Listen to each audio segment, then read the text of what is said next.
Vous êtes à l'écoute de Radio J et nous sommes ravis de la retrouver, Judith Mergui, comme tous les matins pour sa revue, comme tous les lundis matins pour sa revue de week-end. Bonjour Judith. Christophe, Ilana, les auditeurs, comment ça va? Eh bien ça va très bien et vous-même Judith? Eh ben écoutez, moi ça va super bien, j'espère que vous m'entendez bien, je vois qu'à l'image c'est un petit peu flou, mais on va pas laisser ça nous arrêter, dites donc. On vous voit et on vous entend très bien. Alors on va commencer cette revue de week-end par cette information de première importance. Naftali Bennett qui prend le pouvoir en Israël.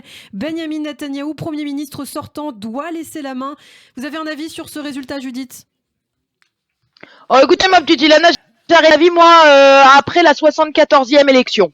Voilà, hein. Nous là on voulait juste tous que ça s'arrête en fait ces roulements, donc là ils pouvaient mettre même Marianne James ou Vincent McDoom au pouvoir que ça me changeait rien du tout. D'après une étude récente, les chats comprennent leur nom. S'ils ne répondent pas, c'est parce qu'ils s'en foutent. Et voilà, étude très intéressante qui m'a permis de découvrir que mon mari était un chat. Un artiste italien a vendu une œuvre d'art invisible, 15 000 €. Mais oui, je cesse de le répéter à mon mari, ce n'est pas parce qu'on ne le voit pas que ça n'existe pas. Ah, vous êtes fan de cet artiste? Pas du tout, je parle de ma poitrine. Qui elle aussi brille par son absence. Vous voyez? Non, ce sculpteur c'est un escroc. Attends, une sculpture invisible, faut pas se foutre de nous non plus. Pourquoi pas non plus une table suspendue au plafond? Ah bah pardon, mais ça existe aussi, Judith. Sérieusement? Bon, écoutez, vous voulez pas qu'on continue à parler de ma poitrine alors?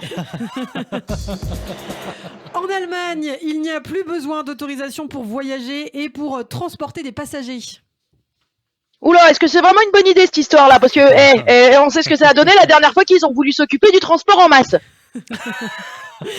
Un célèbre chroniqueur de la chaîne américaine CNN a fait son retour à la télévision après s'être exhibé lors d'une réunion virtuelle, pensant avoir coupé sa caméra et qu'on ne pouvait pas le voir.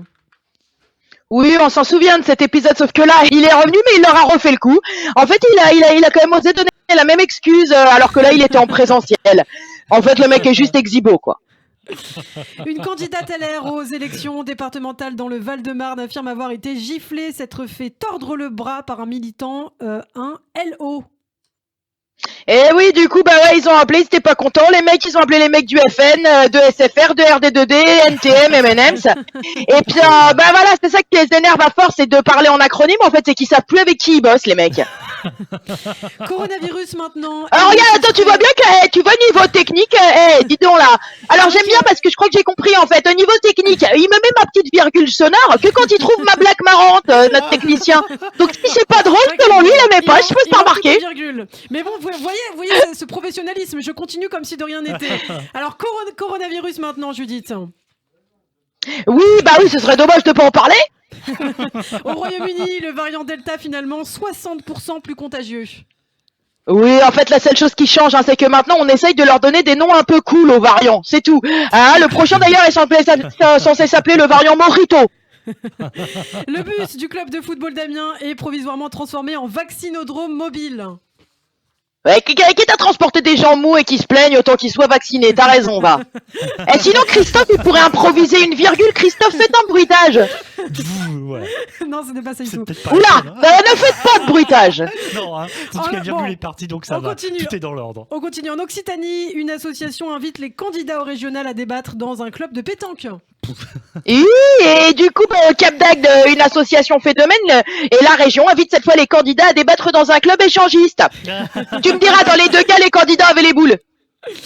En Bretagne, un ostréiculteur remonte une huître géante de plus d'1,7 kg. Le coquillage a été remis à l'eau par son pêcheur.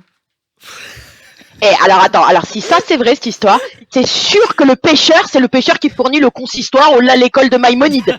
Parce que je connais pas de pêcheur qui rejette à la mer un an de chiffre d'affaires, 1,7 kg. C'est-à-dire que le pêcheur Menachem, c'est sûr qu'il s'appelait Menachem, le pêcheur à ce moment-là, même lui il a hésité au niveau, tu vois, il a voulu obtenir une dérogation à l'Afrique, tu vois. Il était là, attends, ça va pour rien que deux nageoires et 3 écailles qui manquent, 1,7 kg, frérot, viens on se met aux huîtres.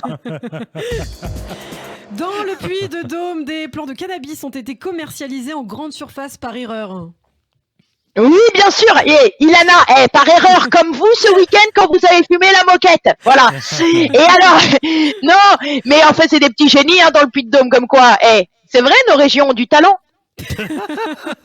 Et puis justement, en Auvergne-Rhône-Alpes, une candidate RN relayait des messages antisémites et complotistes. Oui, bah là, je vois pas où est l'info, pardon. Hein. Non, mais sérieux, c'est vrai, si elle relayait des messages pour le partage et l'amour universel, ce serait pas une candidate RN, ce serait une candidate Miss France.